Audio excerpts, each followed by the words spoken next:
YouTube. This is Mommy of Two Cuties. That's my screen name. And this is hopefully the first of an occasional video, or occasional videos, on topics that kind of just catch my fancy.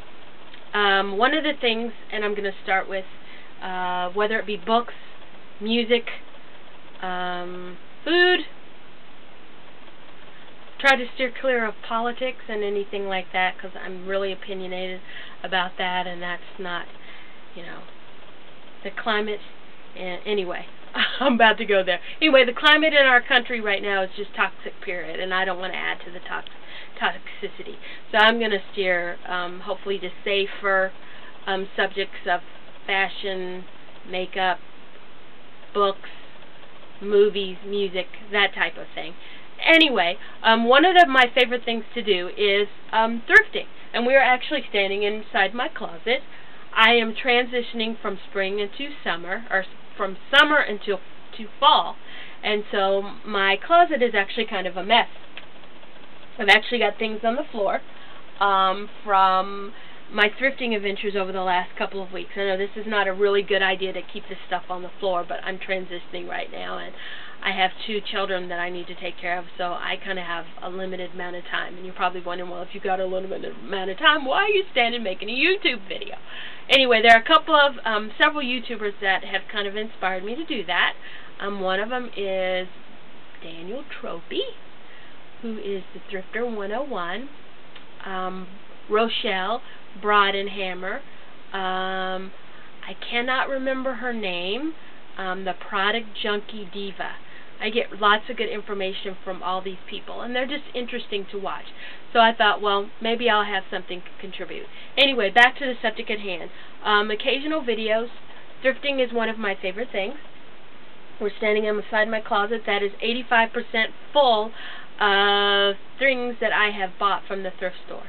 And hopefully over the course, if you're interested, I will show you some of those things. But really quickly, if you're a first-time thrifter, since this is probably my first topic, thrifting, first-time thrifter, where do you start? Chains, Salvation Army, Goodwill. Most cities have those stores. I am on the East Coast, outside of a major metropolitan city. We have Salvation Armies and Goodwill. I grew up in Oklahoma. We have Salvation Armies and Goodwill. So that's a good place to start.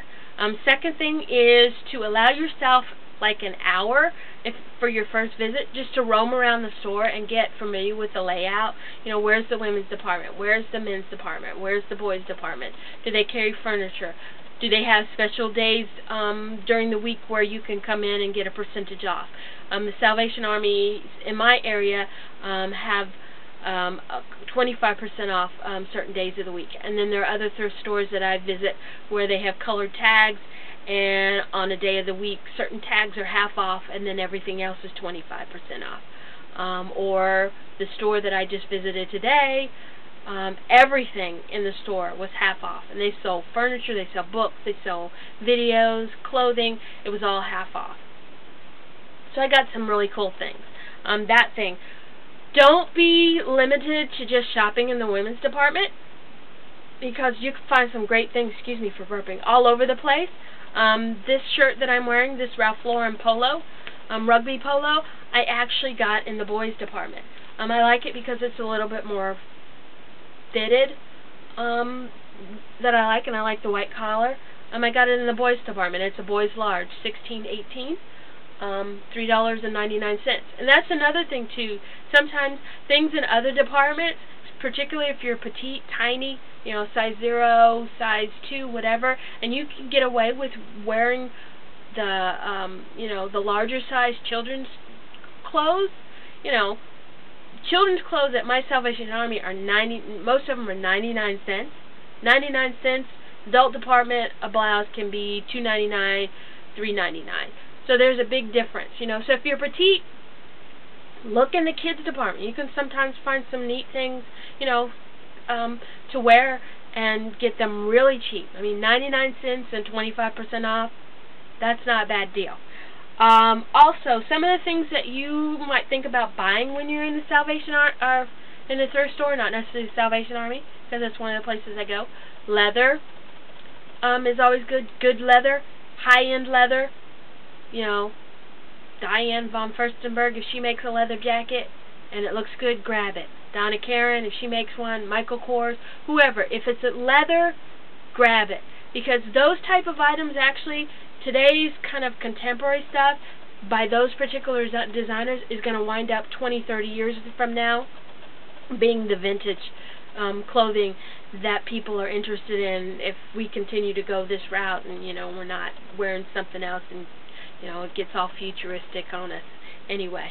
That'll be the vintage stuff, and it'll still look good, you know. Vintage, current vintage. My favorite era is the 50s. And 60s, and I've got some great vintage pieces. They're a little bit harder to find now in the thrift stores, but I can get them, and when I get them and I like them a lot, I grab them because I know if I wait and I go back, it's not going to be there, and I'm going to be really disappointed. High-end items, I mentioned Michael Kors, Diane von Furstenberg, you know, Neiman, even house brands like Neiman, the Neiman Marcus house brand, Saks Fifth Avenue. Macy's has one, I think, called Charter Club. Those type of things. Those are still good quality items, even though they're the store brand. Grab those. Again, those will go down the line, and they'll wind up years from now being the vintage items also of the future as well. Anything for me is a favorite. Anything made in Europe, particularly Italian, is always a good thing to have. I like the way Italian designers design for women, you know, because I've had 2 children and I'm not 16 anymore. I'm not anywhere near 16. I'm not anywhere near 25 anymore.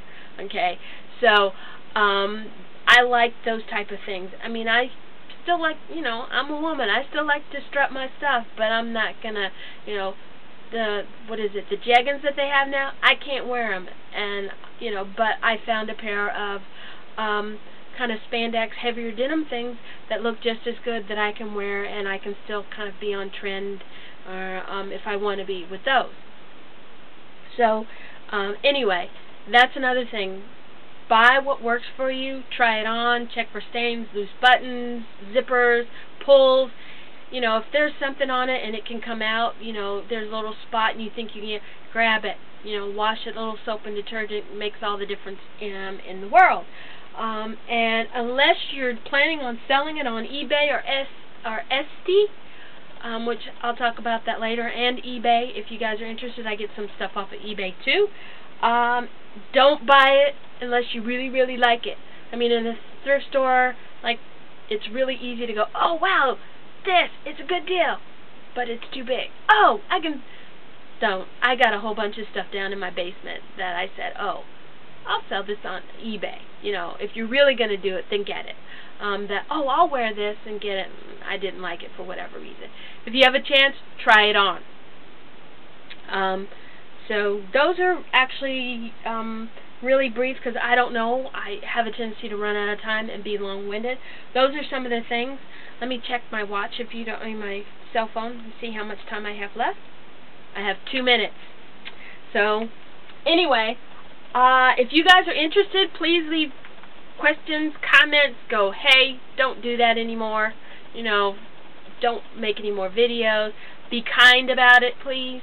Okay, kindness, it's one of my rules. I know most people out there are kind, but there are some who are not. And if you're not kind and you're not going to say anything nice, please don't comment down at the bottom. Because if I'm subscribing to you, I try to be kind. Anyway, questions, comments at the bottom. If you're interested, I have some things real quick. I have some vintage purses. I have a small vintage purse collection. I have a vintage coat collection, if you guys are interested. I have lots of vintage clothing, too. If you're interested in seeing that and seeing kind of what my vintage style is, what I collect, let me know. And when I say I have a vintage coat collection, I'm not talking about like 1, 2, or 3, and I'm not talking about like a half a dozen. I'm talking about, I counted them. I got a ridiculously number of vintage coats. And I wear them all because I like them. And I've been very picky about what I pick. So if you're interested in seeing those, let me know. Thanks for watching. Hope this was interesting to you, and I will see you later. Bye.